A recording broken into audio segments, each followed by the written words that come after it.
The hospital fluorescent lights buzzed overhead as I gripped my father's hand, his pulse weak beneath my fingers. Stage 4.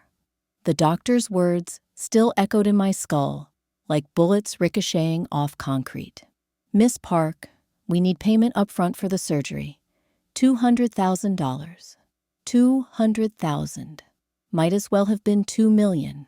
I was a 24-year-old nursing student working double shifts at a diner in Itaewon. My savings account had $3,247. My father's eyes found mine, watery and apologetic. Nari, I'm sorry. I'm so sorry. Don't, my voice cracked. We'll figure it out. But we both knew the truth. There was no figuring this out. I left the hospital at 2 a.m., Seoul's neon lights blurring through my tears.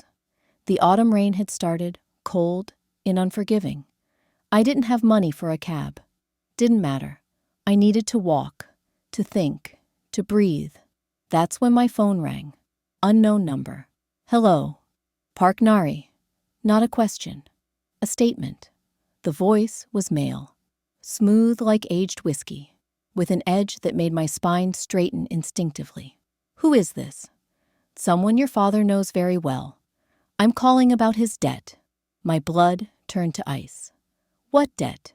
A low chuckle. The one he's been avoiding for 3 months. $500,000. The interest alone could buy your father's hospital. I stopped walking. Rain plastered my hair to my face. I don't understand. Your father borrowed money from me 2 years ago. For your mother's funeral. For your tuition. For his failed restaurant. Each word was a knife. He promised to pay. He hasn't. Who are you? Kang Minho. And you need to come to my office. Now. It's 2 a.m. The Kang Tower, penthouse. You have 30 minutes. The line went dead. The black SUV appeared out of nowhere, pulling up beside me with windows so tinted I couldn't see inside. The back door opened. A man in a dark suit stepped out, holding an umbrella. His face was scarred, expressionless. Miss Park, please. I didn't call for...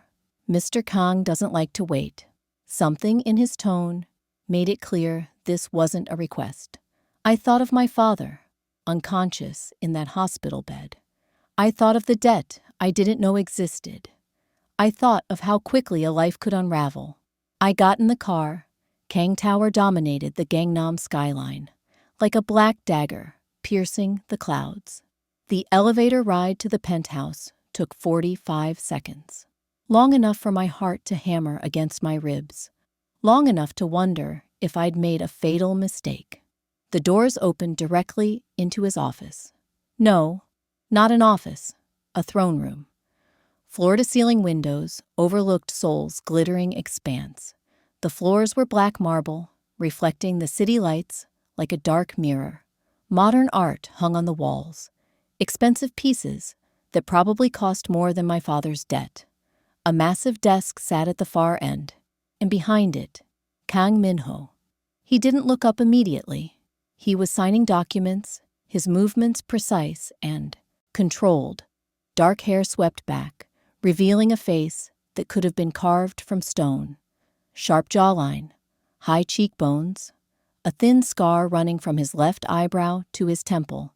He wore all black, shirt, slacks, everything tailored to perfection. When he finally looked at me, his eyes were the color of black coffee. Cold, assessing. You're late. You gave me 30 minutes. It's been 28. His lips curved slightly. Not quite a smile. Sit. I didn't move. I want to know about this debt. My father never mentioned. Your father is a coward who drinks away his problems and gambles what little he has left. Minho stood, and suddenly the room felt smaller. He was tall, at least 6'2", and moved with the controlled grace of a predator. He came to me desperate, begged me for money. I gave it to him because I'm occasionally merciful. He walked around the desk, each step deliberate. I forced myself to hold my ground. That mercy has expired. How much does he really owe? 500,000 plus interest, which brings us to $750,000. He stopped 3 feet away from me, close enough that I could smell his cologne, something dark and expensive. Your father has 3 days before I collect. One way or another. My throat tightened. We don't have that kind of money. You know we don't. I know. He tilted his head, studying me like I was a puzzle to solve, which is why I'm offering an alternative. What alternative? You. The word hung in the air like a gunshot. I laughed, but it came out harsh and broken. Excuse me? I need a wife. Minho's expression didn't change.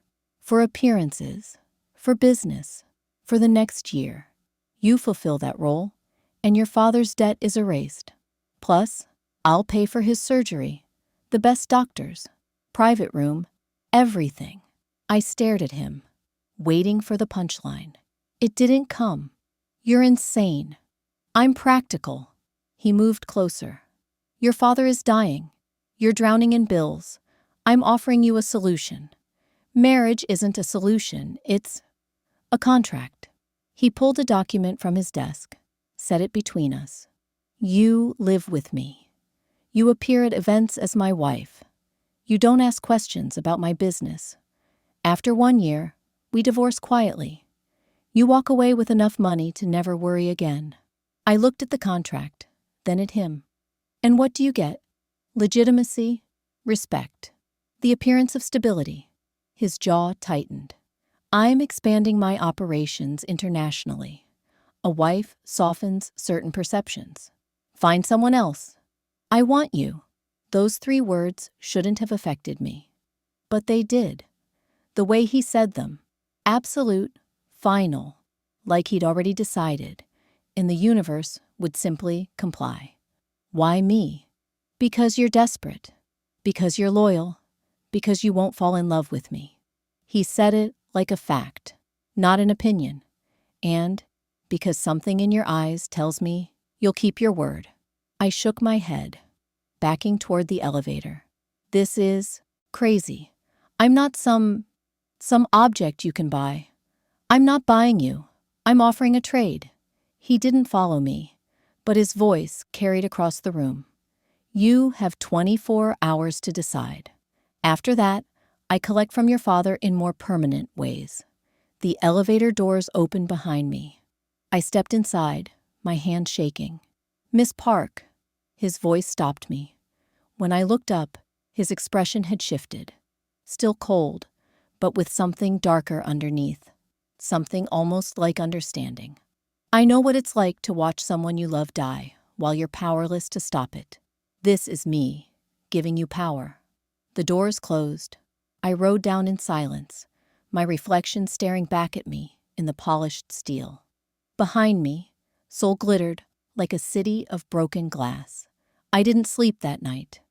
I sat in the hospital waiting room, watching my father breathe through machines, and tried to understand how my life had become a Korean drama cliché. Except this wasn't fiction. The man in that tower was real. The debt was real. The choice, crushing my chest, was real. At 6 a.m., my father's doctor found me. Miss Park, I'm sorry, but we need to schedule the surgery immediately. His condition is deteriorating faster than we anticipated. How long do we have? Days. Maybe a week. I looked at my father through the window. He'd raised me alone after Mom died. Worked 3 jobs to keep me in school. Never complained. Never asked for help. Until he did. Until he borrowed money from a man who collected debts in blood. My phone buzzed. Unknown number again. Time's up at midnight. Choose wisely. MH at 11:47 p.m. I stood outside Kang Tower again. This time, I walked through the lobby like I belonged there. The security guards didn't stop me. Maybe Minho had warned them. Maybe I just looked broken enough that they assumed I'd already been destroyed. The penthouse was empty when I arrived. No bodyguards, no secretary. Just that massive space with its floor-to-ceiling windows and its view of a city that didn't care about girls like me. I walked to the window, pressed my palm against the cold glass. You came. I didn't turn around. Did you think I wouldn't? Minho's footsteps echoed across the marble. He stopped beside me, not quite touching, but close enough that I felt the heat radiating from him. I hoped you would. Hope and certainty are different things. I have conditions. Of course you do. He sounded almost amused. I turned to face him. In the dim light, he looked different. Less like a villain, more like a man carrying weight he'd never asked for. The scar on his face caught the city's reflection. My father never knows the real reason. We tell him we fell in love. Fast and reckless, but real. Minho's expression didn't change. Agreed. I continue my nursing degree. You don't interfere with my education or my friends. Done. And at the end of the year, you let me go. No strings, no extending the contract, no changing the terms. Something flickered in his eyes. You have my word, the word of a criminal, the word of a man who's never broken a promise. He said it quietly, but with absolute conviction. In my world, your word is the only currency that matters. Break it, and you're dead. I believed him. Then I accept. He pulled out the contract, set it on the desk. Read it first. What's the point? I don't have a choice. You always have a choice, Nari. The way he said my name, intimate, familiar, like he'd been saying it for years, made something in my chest tighten. I'm just giving you a better set of options. I read it anyway. Every word, every clause. It was exactly as he'd described. Marriage for 1 year. I'd live in his penthouse, attend his events, play the role of devoted wife. In exchange, my father's debt erased, his surgery paid for, and $100,000 deposited into my account immediately. Another $200,000 at the end of the year. At the bottom, a clause in smaller print. This marriage remains legally binding until dissolution. Infidelity by either party results in forfeiture of all terms. I signed without hesitation. Minho watched me, his expression unreadable. Then he signed below my name, his handwriting sharp and precise. We marry tomorrow. I looked up. Tomorrow? Your father doesn't have time for a long engagement. He pulled out his phone, sent a text. The wedding will be at my estate. Small ceremony. Immediate family only. I don't have family, just my father. Then it'll be intimate. He pocketed his phone, moved toward me. I'll have clothes sent to your apartment in the morning. My driver will collect you at noon. That's it? We just get married? Did you expect romance? His eyes met mine, and for the first time, I saw something beneath the cold exterior. Something almost like regret. This is a transaction, Nari. Don't confuse it for anything else. Trust me, I said, my voice harder than I intended. I won't. The next morning, I woke up to 3 designer garment bags hanging on my apartment door. Inside, a wedding dress. Not white. Deep crimson silk that flowed like blood. Elegant, expensive, beautiful. The kind of dress that would photograph like a warning. A card was tucked inside. Wear this. Red is my color. I wanted to burn it. Instead, I put it on. Minho's estate wasn't in Seoul proper. It sat in the hills outside the city, hidden behind iron gates and walls topped with security cameras. The drive took 40 minutes through winding roads, where the city's noise faded into silence. The house itself was modern but traditional. Dark wood and glass, designed to look like it had grown from the mountain itself. Cherry blossom trees lined the driveway, their petals falling like snow in the October wind. The driver opened my door. I stepped out into a different world. Minho waited at the entrance, wearing a black suit that probably cost more than my year's tuition. His hair was styled back, revealing that scar fully. He looked dangerous, devastating, like the kind of man mothers warn their daughters about. When he saw me, he went very still. "You wore it. You didn't give me a choice. I gave you 3 dresses. You chose the red." His eyes traveled over me slowly, and I felt that gaze like a physical touch. Why? Because it felt like armor, because it felt like rebellion, because something in me wanted him to see that I wasn't afraid. "It matches my mood," I said instead. His lips curved, a real smile this time, brief but genuine. "Good. Fear is boring." He offered his arm. I took it, feeling the hard muscle beneath his sleeve. "Is my father here?" "In the garden. He thinks this is a love story." Minho's voice was low as we walked. "Sell it, Nari. Make him believe." The ceremony was held under a pavilion overlooking the valley. My father sat in a wheelchair, oxygen tubes in his nose, but smiling wider than I'd seen in months. Beside him, 3 men in suits who screamed "bodyguard," and an elderly woman I didn't recognize. "My grandmother," Minho murmured. She insisted on attending.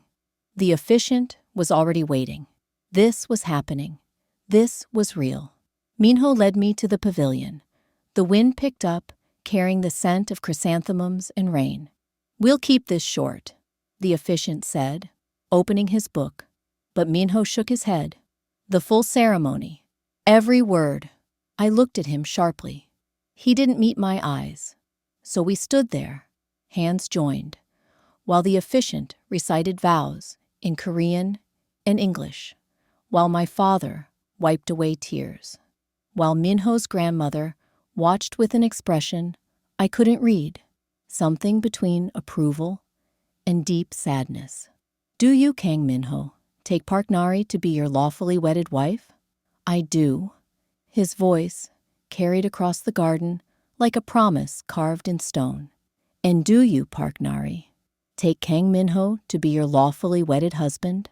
I looked at my father, at his hopeful smile, at the way his hands trembled with relief. "I do." "Then by the power vested in me, I now pronounce you husband and wife." The officiant closed his book. "You may kiss the bride." Minho's hand came up to cut my jaw, his touch surprisingly gentle. He leaned in slowly, giving me time to pull away. I didn't. His lips brushed mine, soft, controlled, deliberate. Not a real kiss, a performance, but something in the way his thumb stroked my cheekbone felt genuine, felt like he was memorizing the moment. When he pulled back, his eyes were darker than before. "It's done," he whispered. Applause broke the spell. My father was crying, openly now. Minho's grandmother nodded once, then stood and left without a word. The reception was stranger than the ceremony. We sat at a table while staff served food I barely tasted.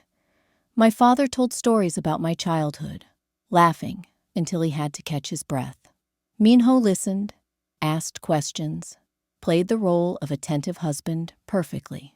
"You're good at this," I said quietly when my father was distracted by his meal. "At what?" "Lying." Minho's hand found mine under the table. "I'm not lying.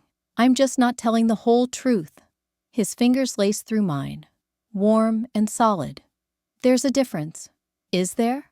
"You'll learn." He squeezed my hand once, then let go. "In my world, the truth is a luxury. Survival requires flexibility." Before I could respond, one of his men approached and whispered something in his ear. Minho's expression hardened. "Excuse me," he said, standing. "I need to handle something." He left the table, disappearing into the house. I watched him go, watched the way his shoulders tensed, the way his hand went to his phone. My father reached across the table, gripping my wrist. "Nari, are you happy?" I looked at him, really looked. The cancer had hollowed him out, turned him into a ghost of the strong man who'd raised me. But his eyes were clear. Grateful. Yes, Papa, I lied. I'm happy. He's a good man, I can tell. If only he knew. Minho didn't return for 20 minutes. When he did, there was blood on his knuckles. Not much, just a smear across his right hand that he'd tried to wipe away. He noticed me staring and pulled his sleeve down. My father's tired, I said, standing. I should take him back to the hospital. My driver will take him. You're staying here. Not a question. Minho, you're my wife now, Nari. This is your home. He said it loud enough for my father to hear, then softer. We need to discuss the terms of our arrangement. My father smiled, like this was romantic, like Minho was a groom, eager to be alone with his bride. The driver wheeled my father away. He waved until the car disappeared down the drive. Then it was just us, me in my blood-red dress, him with violence still clinging to his hands. What happened? I asked. Business. That's not an answer. It's the only one you'll get. Minho walked past me toward the house. Come, I'll show you your room. My room? He glanced back. Did you think we'd share? I hadn't thought about it at all. The idea of sharing a bed with him made my pulse spike in ways I didn't want to examine. This is a business arrangement, he continued. You'll have your space. I'll have mine. We maintain appearances in public. In private, we're strangers. Strangers who are legally married. Exactly. He held the door open. After you, Mrs. Kang. The name hit me like cold water. Mrs. Kang. I'd just traded my identity for my father's life. Inside, the house was beautiful and empty. Modern furniture, expensive art, but no personal touches. No photos, no warmth. It felt like a museum dedicated to wealth and loneliness. Minho led me upstairs to a bedroom that could have fit my entire apartment. Wall-to-wall windows overlooking the valley. A king-sized bed with black silk sheets. An attached bathroom with a tub big enough for 3 people. Your things will be moved here tomorrow, he said from the doorway. If you need anything, there's an intercom. Press the red button. Someone will answer. Where's your room? Far enough away that you won't hear me. He turned to leave, then paused. Nari. Yes? Thank you. I blinked. For what? For not making this harder than it needs to be. For a moment, his mask slipped. I saw exhaustion in his eyes. Pain. Regret. Most people would fight this. You're just trying to survive. Isn't that what you're doing too? He didn't answer, just left, closing the door softly behind him. I stood in that massive room, still wearing my red wedding dress, and wondered what kind of monster I'd married, and why a small part of me wanted to find out. The first week as Mrs. Kang was a masterclass in isolation. Minho left early every morning, before dawn, and returned late. Sometimes I heard him come in at 2, 3, 4 a.m. Sometimes not at all. When we did cross paths, he was polite, distant. He'd ask how I was settling in, if I needed anything, then disappear again. It was like living with a ghost, who occasionally wore expensive suits. My father's surgery was scheduled for day 6. Minho had delivered on his promise. The best surgical team in Seoul, a private recovery suite, experimental treatments that offered actual hope. I spent my days at the hospital, my nights in that enormous house, and my thoughts circling the same question. Who was Kang Minho really? On day 8, I found out. I couldn't sleep. The house was too quiet, too perfect. I wandered downstairs in a t-shirt and sleep shorts, looking for something. Water, air, a distraction. The study door was cracked open. Light spilled out. I should have walked away. Instead, I pushed it wider. Minho sat behind his desk, shirt sleeves rolled up, revealing tattoos I'd never seen. Black ink crawled up his forearms. Korean characters, mixed with intricate designs. Dragons, skulls, Names. He was reading a file, his expression carved from ice. Then he looked up and saw me. Can't sleep? The silence is loud. He almost smiled. It is, isn't it? He closed the file, leaned back. Come in, since you're already here. I stepped inside, acutely aware that I was barely dressed. His eyes traveled over me once. Quick, assessing. Then back to my face. Professional. Drink? He gestured to a crystal decanter on the side table. It's 3 a.m. Best time for whiskey. He poured 2 glasses without waiting for my answer. Slid one across the desk. Sit. I sat, took the glass. The whiskey burned going down, but it chased away some of the cold. Your father's surgery went well, Minho said. I spoke with the doctor this afternoon. I know, I was there. I know you were. He swirled his glass, watching the amber liquid catch the light. That's not what I mean. I mean the real conversation. The one about prognosis and survival rates. My chest tightened. What did he say? 75% chance of remission with the treatment plan. Better odds than most. His eyes found mine. Your father's going to live, Nari. The relief hit me so hard, I nearly dropped the glass. I pressed my hand to my mouth, trying to hold back the sob building in my throat. Minho stood, walked around the desk. Before I could protest, he pulled me up and into his arms. He didn't say anything, just held me while I broke apart. His chest was solid beneath my cheek, his heartbeat steady and slow. One hand cupped the back of my head, fingers threading through my hair. It's okay, he murmured. You're allowed to feel this. I thought I was going to lose him. I know. I thought I'd traded myself for nothing. His arms tightened. You didn't trade yourself. You made a choice. There's a difference. I pulled back enough to look at him. This close, I could see details I'd missed. The flecks of amber in his dark eyes, the faint stubble along his jaw, the way his scar disappeared into his hairline. Why are you being kind to me? I'm not kind, Nari. I'm just not cruel. He brushed a tear from my cheek with his thumb. The gesture so gentle it hurt. There's a difference there, too. Everything with you is a difference. Gray areas and half-truths. Welcome to my world. He stepped back, putting distance between us again. Go back to bed. Tomorrow, we have an event. What kind of event? The kind where you smile and pretend you're madly in love with me. His expression hardened back into that mask I was learning to recognize. Wear something elegant. Black or gold. We leave at 7. Minho. Good night, Nari. Dismissed. Just like that. I left his study and climbed the stairs. But I could still feel the imprint of his arms around me. Still smell his cologne on my shirt. Dangerous. This was getting dangerous. The event was a charity gala at the Lotte Hotel. The kind where Seoul's elite gathered to drink champagne, broker deals, and show off their wealth disguised as philanthropy. I'd chosen a gold dress from the wardrobe Minho had stocked for me.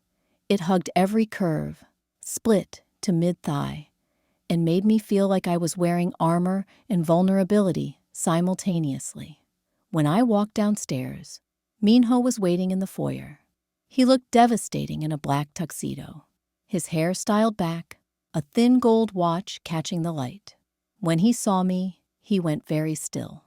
That dress, he said quietly. You don't like it? I like it too much.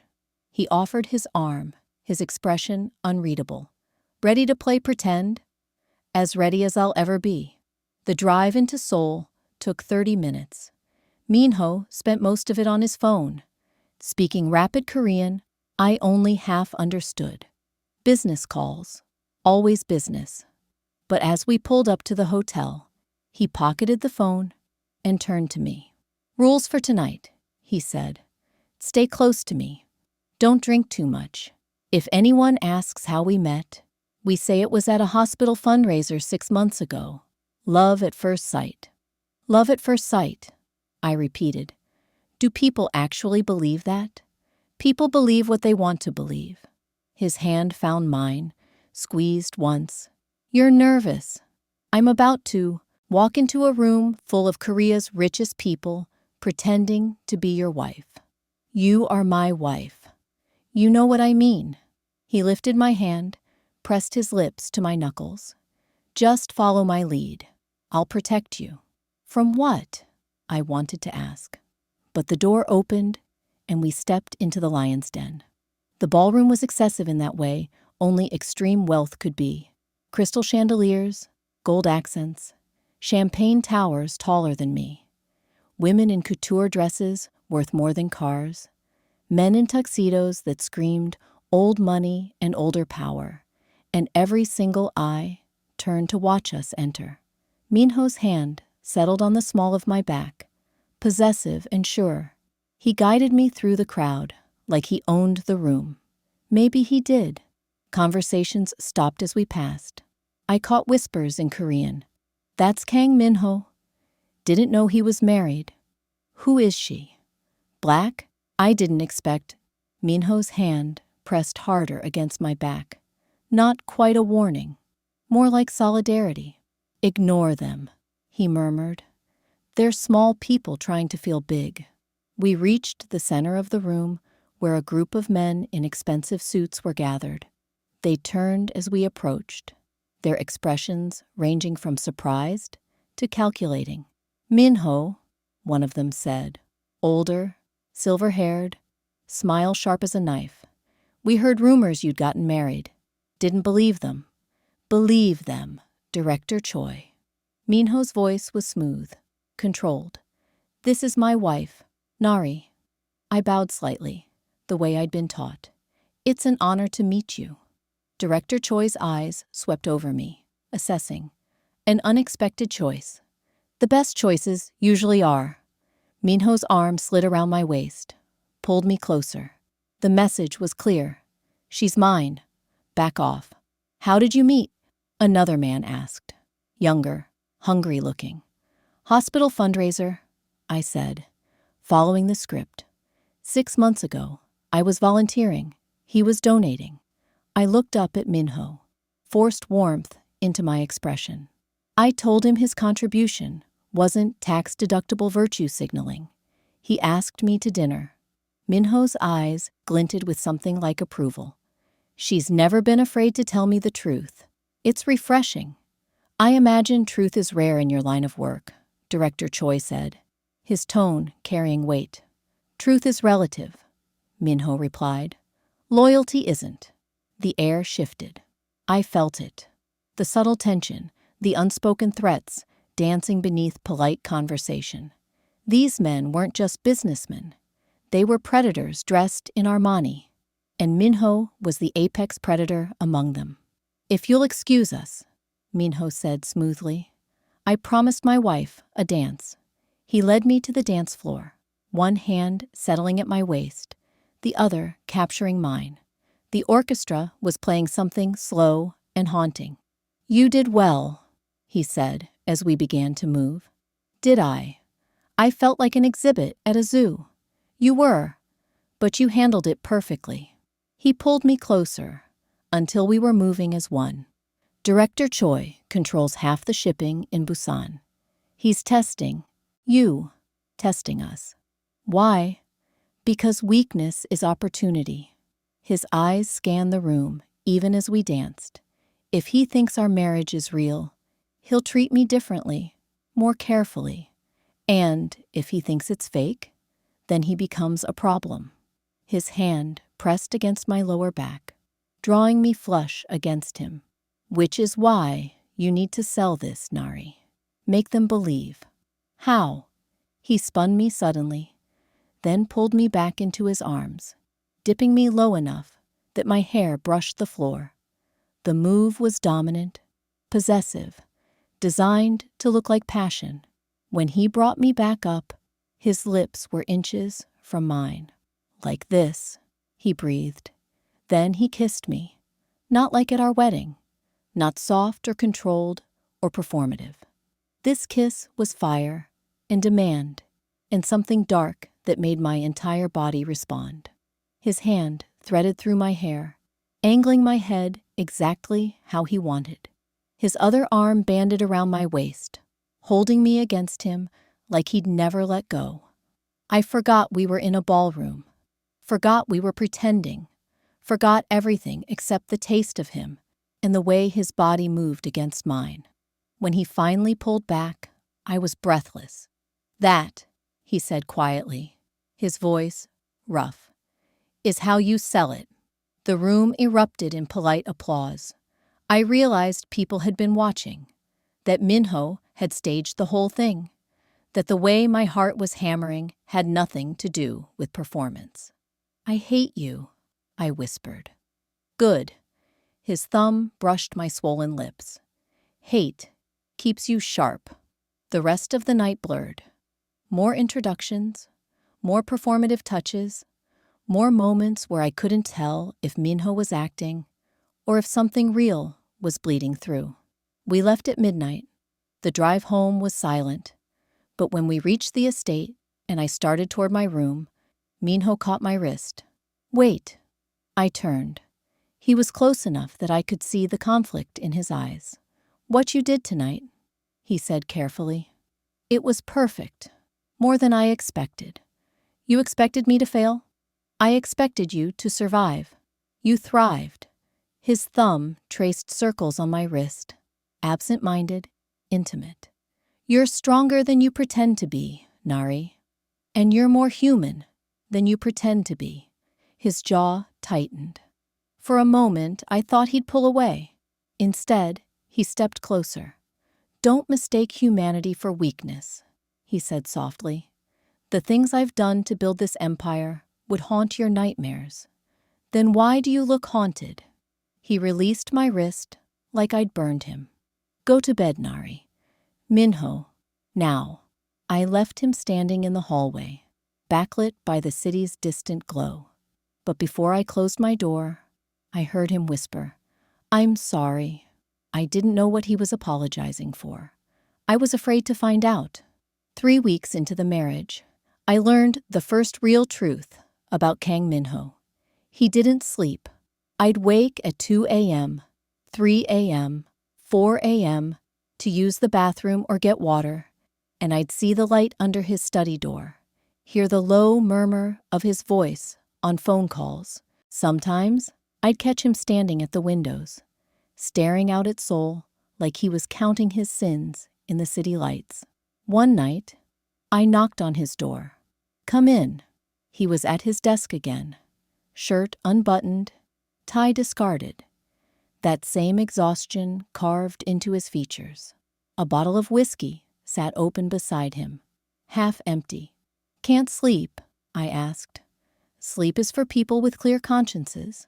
He gestured to the chair across from him. "Join me." I sat. He poured me a glass without asking. "Tell me something true," I said. "About what?" "About you. About why you really needed a wife." He leaned back, studying me. "Careful, Nari. Some truths are dangerous. I'm already married to a Mafia boss. How much more dangerous can it get?" He laughed, a real laugh, dark and surprised. "Fair point." He took a long drink. "The truth is, I'm being hunted." My blood went cold. "By who?" "Old enemies, new rivals. Take your pick." He rolled up his sleeve, revealing more of those tattoos. Among them, scars, bullet wounds, knife marks. This life makes enemies faster than it makes friends. I needed stability, protection, and a wife provides that. A wife makes me look settled, human, harder to kill when you have something to lose. His eyes met mine. "You're my armor, Nari, my shield against perception. So I'm a target." "No," he said it fiercely. "You're untouchable. I've made that very clear. Anyone who harms you dies screaming." The way he said it, absolute, brutal, final, should have terrified me. Instead, something warm unfurled in my chest. "Why do you care?" I asked. If this is just business, because you're mine. He set down his glass, leaned forward. Contract or not, marriage certificate or not, you're under my protection now. That means something in my world. I'm not yours, Minho. I'm borrowed. Is there a difference? There it was again.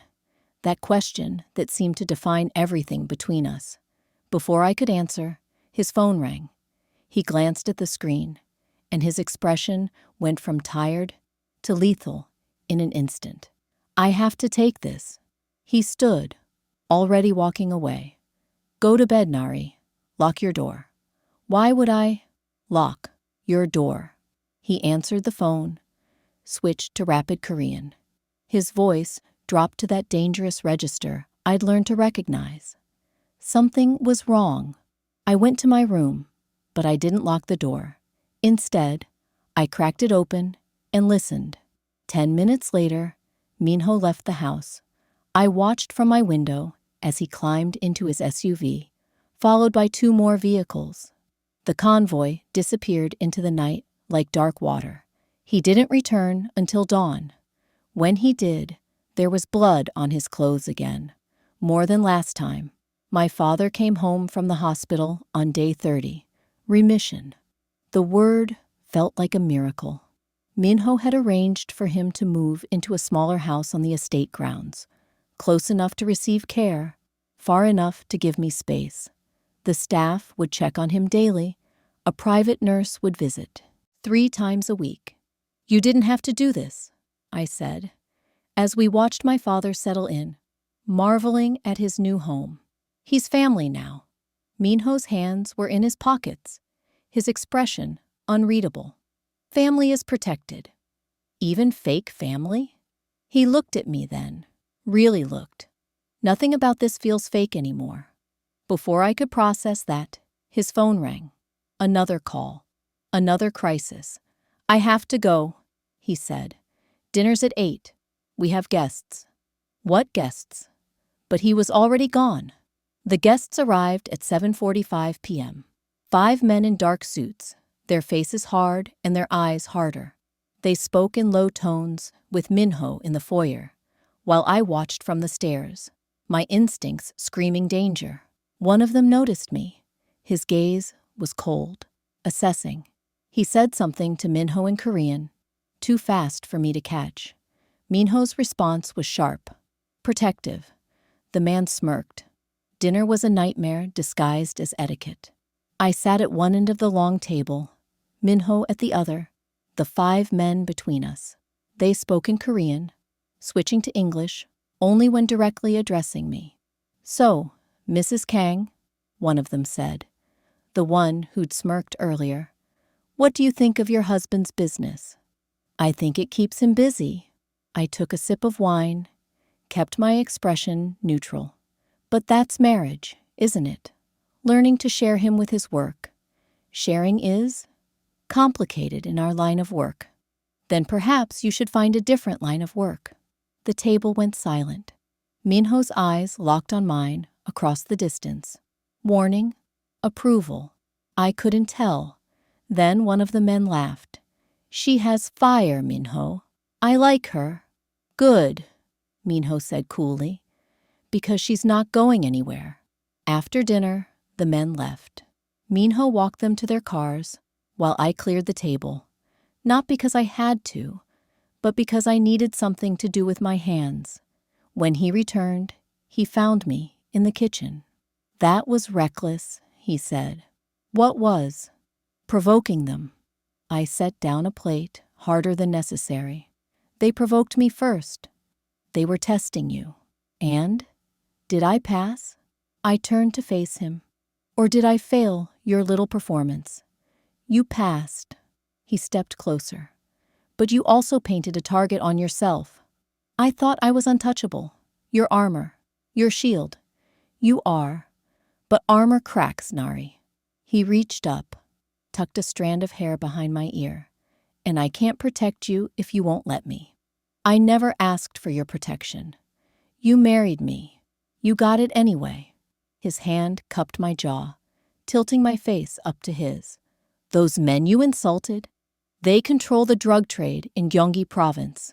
They're powerful, dangerous. So are you. Yes. His thumb brushed over my lips. But I'm trying very hard not to be dangerous to you. The air between us was charged. Electric. Dangerous in a different way. What happened last night? I asked. When you left. The blood. Don't ask questions you don't want answers to. I want answers. His eyes darkened. Someone tried to kill me. We responded accordingly. Accordingly, meaning, they won't try again. He dropped his hand, stepped back. This is why I didn't want you involved. Why this was supposed to stay business. But it hasn't. No, he said it quietly, like a confession. It hasn't. So what do? We survive.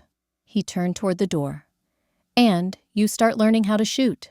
The next morning, Minho woke me at 6 a.m. Get dressed, athletic clothes. Meet me in the garage in 10 minutes. He left before I could protest. The garage held 6 vehicles. All black, all expensive, all bulletproof. Minho was leaning against an SUV, wearing dark jeans and a black t-shirt that showed off tattoos I'd never seen. His arms were covered in ink, dragons, skulls, Korean characters that probably meant death or loyalty or both. Where are we going? I asked. Shooting range. I'm not shooting anyone. You are if someone tries to kill you. He opened the passenger door. Get in. The range was private, underground, accessible only by keycard. Minho guided me to a booth, set a pistol on the counter, and stood behind me. This is a Glock 19, he said, his voice clinical. 15-round magazine. Easy to handle. Your new best friend. I don't want a best friend that kills people. Then you'll die quickly. He picked up the gun, checked it, then placed it in my hands. Feel the weight. Get comfortable. His hands closed over mine, adjusting my grip. He pressed against my back, arms coming around me to guide my stance. Feet shoulder-width apart. Lean forward slightly. Both eyes open. Breathe. I tried to focus on his instructions, but all I could feel was the solid heat of him against me, the way his breath stirred my hair, the careful control in his touch. Now aim, he murmured in my ear. Pick a target. Focus on the front sight. I aimed at the paper silhouette downrange. Good. Now breathe out and squeeze. Don't pull. Squeeze the trigger. I squeezed. The gun kicked. The sound was deafening, even with ear protection. The bullet hit the target's shoulder, not center mass, but close. Again, Minho said. We spent 2 hours there. By the end, I could hit center mass 8 times out of 10. My hands were shaking from adrenaline, my ears ringing despite protection. Minho pulled off his ear protection, studied me. How do you feel? Powerful and terrified. Good. That's the correct response. He took the gun, cleared it, set it aside. The moment you stop being terrified is the moment you become dangerous. Aren't you dangerous? I'm very dangerous. He stepped closer, backing me against the booth wall. But I'm also terrified, every day, of losing control, of becoming the monster everyone thinks I am. His hand came up to rest beside my head, caging me in. Of hurting you? You won't hurt me. How do you know? Because you're trying so hard not to. I reached up, traced the scar on his face. Who did this to you? My father. The admission hung between us like broken glass. He wanted to make me strong, wanted to burn away weakness. Minho's eyes were dark oceans, deep, dangerous, full of shipwrecks. He succeeded. Did he? I'm standing here, aren't I? Built an empire from his ashes. That's not strength. That's survival. In my world, they're the same thing. I shook my head. Strength is letting someone see your scars and trusting them not to cut deeper. He went very still. Then his forehead dropped to rest against mine. "You're dangerous too, Nari," he whispered, "just in different ways. Is that a bad thing? I don't know yet." We stayed like that, frozen, breathing the same air, until his phone rang and shattered the moment. He answered, listened, then his expression went cold. "We need to go. Now. What's wrong?" "Your father's house. Someone tried to break in." My heart stopped. "Is he okay?" "Yes, but we need to move." We reached the estate in record time. Police were already there, interviewing the staff. My father sat in his living room, shaken but unharmed. The would-be intruder had been caught by Minho's security team. "What did they want?" I asked the head of security. He glanced at Minho before answering. "Information about Mr. Kang. They were looking for leverage." "Through my father?" Horror clawed up my throat. "They were going to hurt him. They didn't get the chance."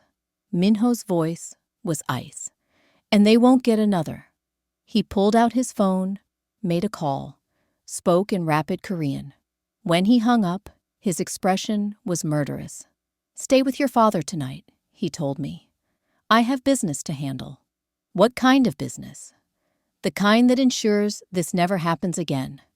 He left before I could stop him. I spent the night at my father's house, listening to him sleep, watching the security team patrol outside, wondering what business Minho was conducting. He didn't return until the next afternoon. When he walked through the door of the main house, he looked like he'd been through a war. Bruised knuckles, split lip, blood on his collar. "Is it done?" I asked. "It's done." He moved past me toward the stairs. "Minho, wait. Don't."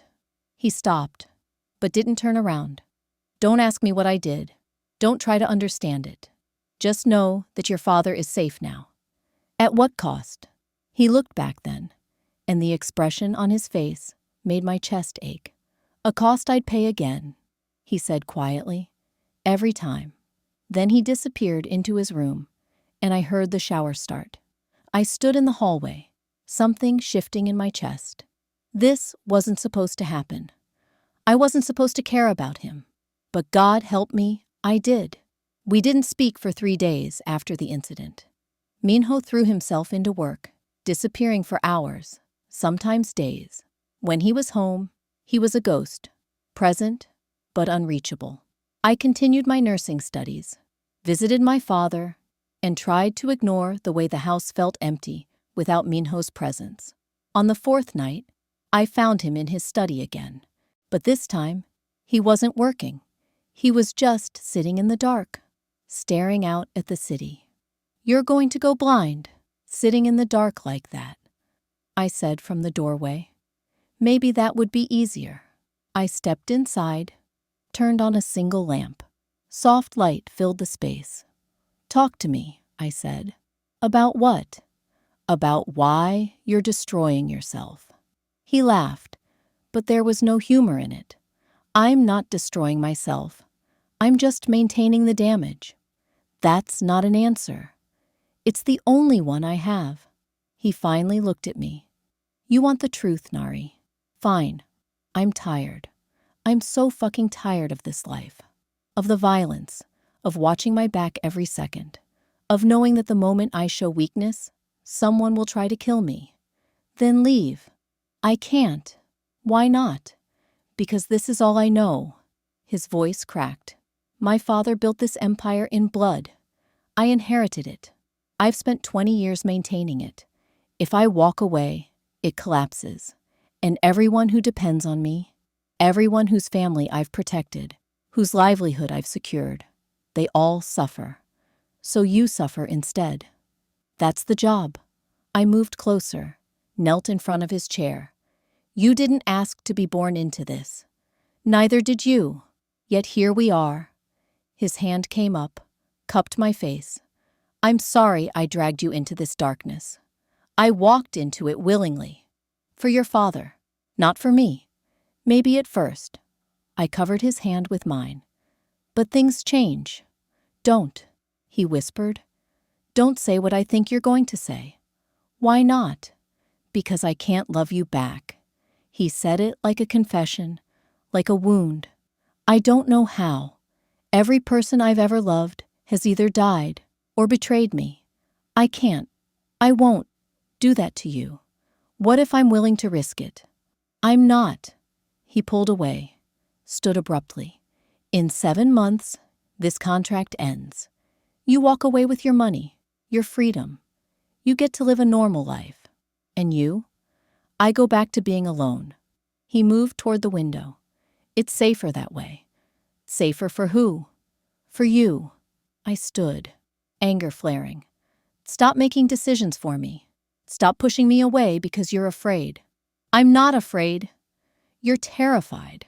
I crossed to him, grabbed his arm, forced him to face me.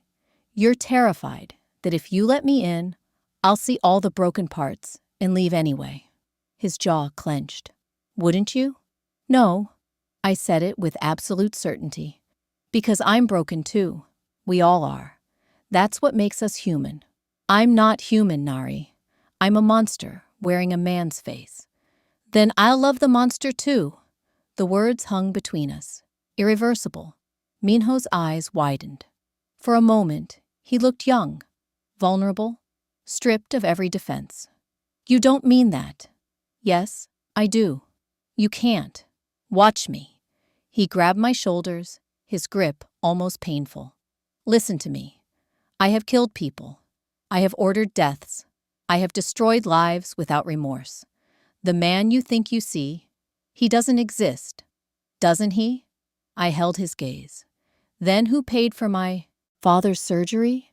Who threatened anyone who dared touch me?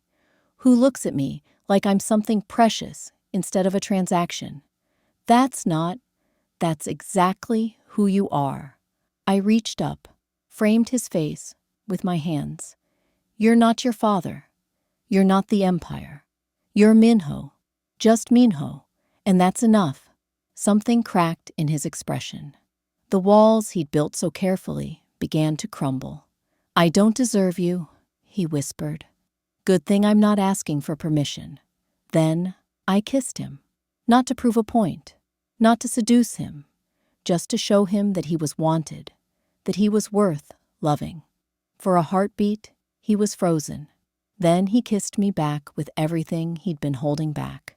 Desperation, longing, fear, hope. His arms came around me, lifting me against him like I weighed nothing. We stumbled backward until my back hit the wall. His mouth moved from my lips to my jaw to my throat, each kiss burning like a brand. Nari, he gasped against my skin. We shouldn't. Shut up. My hands found the buttons of his shirt, worked them open. His chest was a canvas of scars and ink, proof of every battle he'd survived. I traced each mark reverently. You're beautiful, I whispered. I'm damaged. So am I. We match. He laughed, a real laugh, surprised and raw, then captured my mouth again.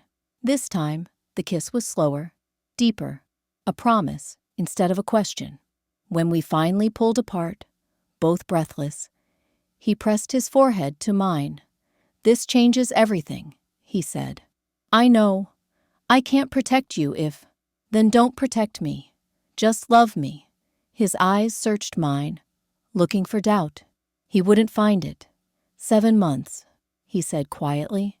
The contract. Burn it. Nari, burn it, Minho. I'm not leaving. Not in 7 months. Not ever. Unless you tell me you don't want me here. He was quiet for a long time.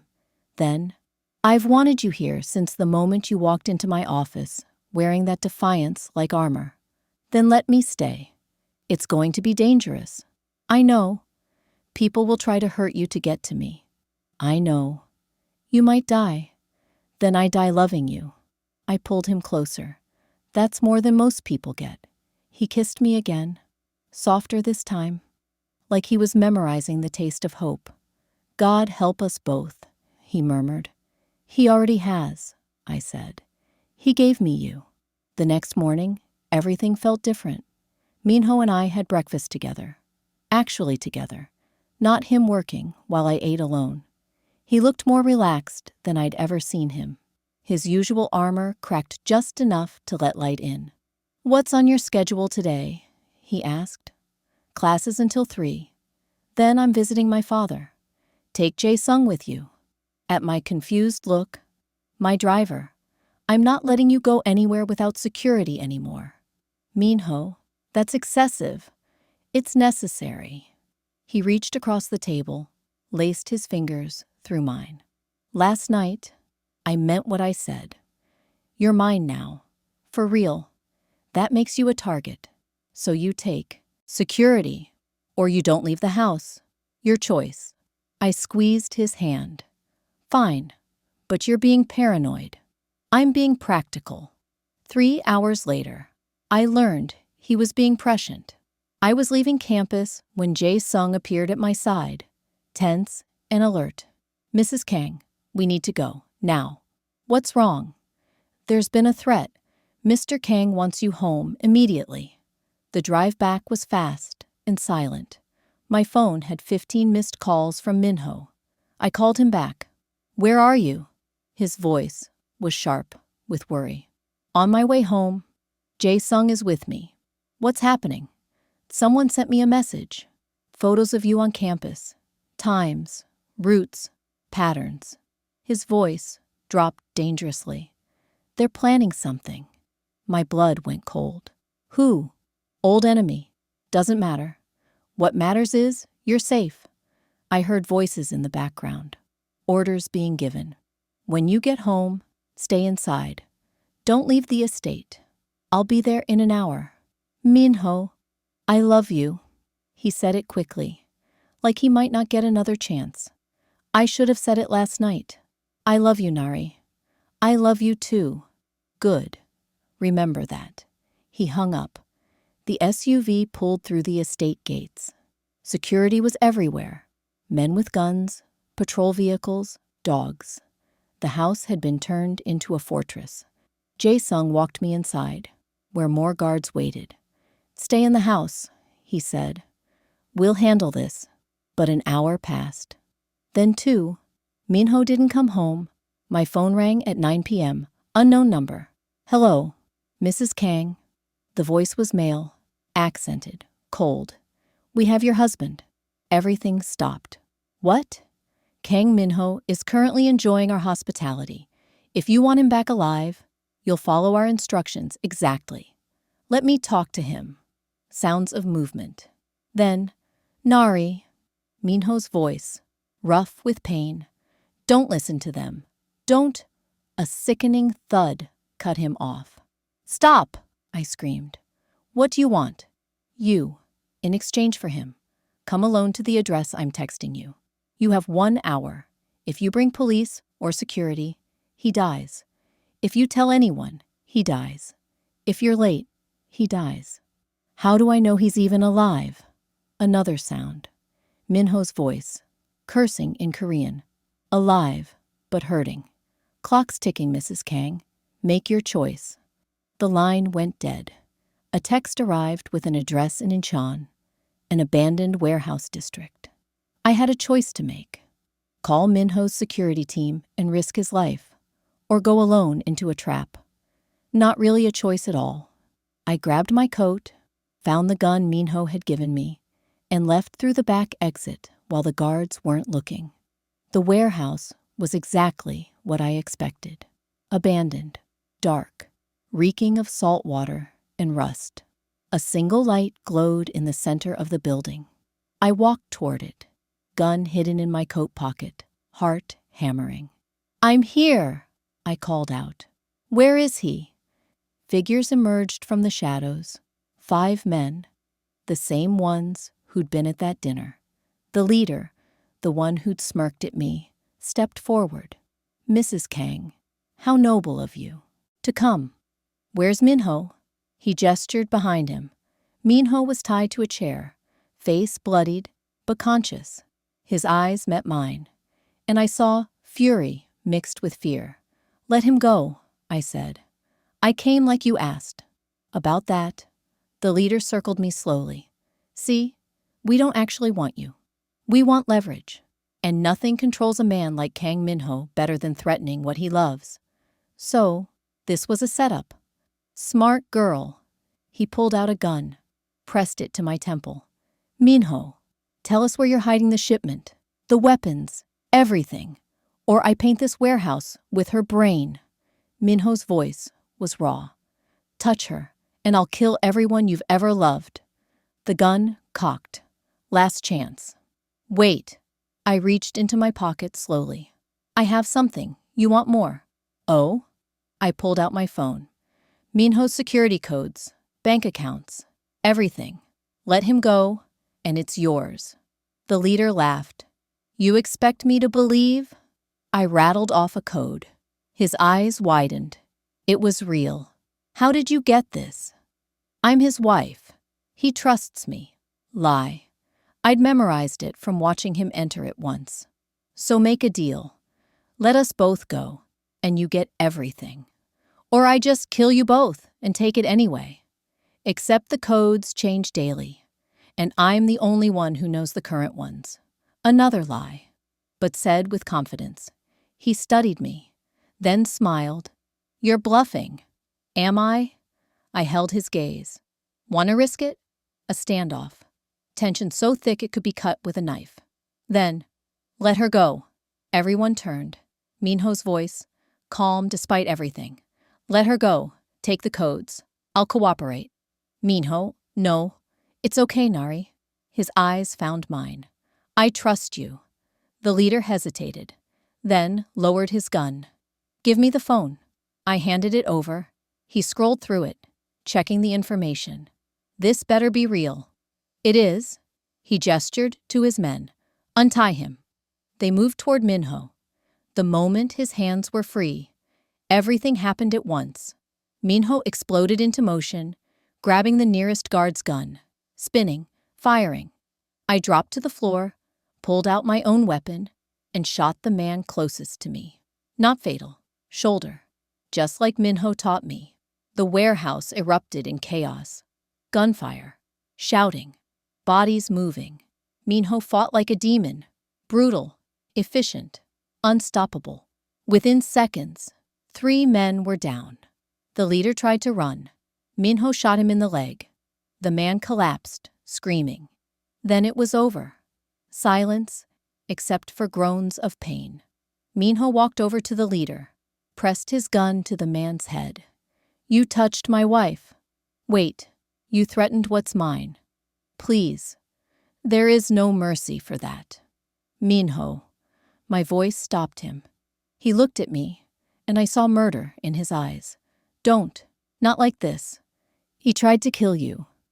And he failed, because we're stronger together. I moved closer.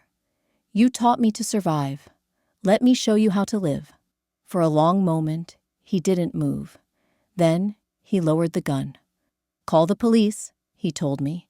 These men have outstanding warrants. Let them rot in prison instead. It was mercy, a different kind, but mercy nonetheless. Police arrived. Statements were given. The injured were treated. Minho and I were checked by paramedics, him for his injuries, me for shock. We were cleared. As dawn broke over Incheon, we stood outside the warehouse, watching police process the scene. That was incredibly stupid, Minho said quietly. I know. You could have died. I know. Don't ever do it again. I looked at him. If someone takes you, I'm coming. Every time. No matter what. He pulled me into his arms, held me so tightly I could barely breathe. You're going to give me a heart attack, he murmured against my hair. Good. Then we'll match. He laughed. Tired, relieved, real. Let's go home, he said. Together? Always. The contract expired on a Tuesday. We burned it together in the fireplace of the study where everything had begun, watched the paper curl and blacken and disappear into ash. So, Minho said, pulling me onto his lap. What now? Now? I kissed him softly. Now we start over. For real this time. No contracts, no conditions. Just us. Just us. My father was in remission. My nursing degree complete. Minho was slowly, carefully, transitioning his business into legitimate enterprises. Hotels, real estate, investments. Still dangerous work, but less so. We'd survived assassination attempts, betrayals, and our own demons. And somewhere along the way, we'd stopped pretending. I love you, he said. Like he said every morning now. Like he was still surprised by it. I love you too, I replied. Like I'd been saying it my whole life. We'd started as a transaction, a debt paid in marriage vows and false smiles. But we'd become something else. Something real. Something worth fighting for. The city glittered beyond the windows. Seoul. Beautiful. Dangerous. Ours. Ready for the rest of our lives? I asked. Minho smiled. With you. Always. And for the first time since we'd met, I saw no shadows in his eyes. Just light. Just hope. Just love.